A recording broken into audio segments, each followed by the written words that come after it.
Sa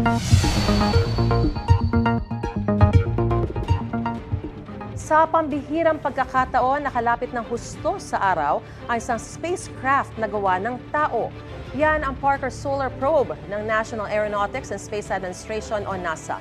Ayon sa NASA, umabot sa 982 degrees Celsius ang nagbabagang temperatura ng araw na sinagupa ng Parker Solar Probe. Taong 2018, inilunsad ang nasabing spacecraft. Una itong nakalusot sa solar atmosphere noong 2021 at nakakuha ng mga detalye kaugnay sa boundaries ng atmosphere ng araw. Sa ngayon, hinihintay ng mission operators ang makakalap ng mas marami pang data tungkol sa sun. Gusto mo bang mauna sa mga balita? Mag-subscribe na sa GMA Integrated News sa YouTube at tumutok sa unang balita.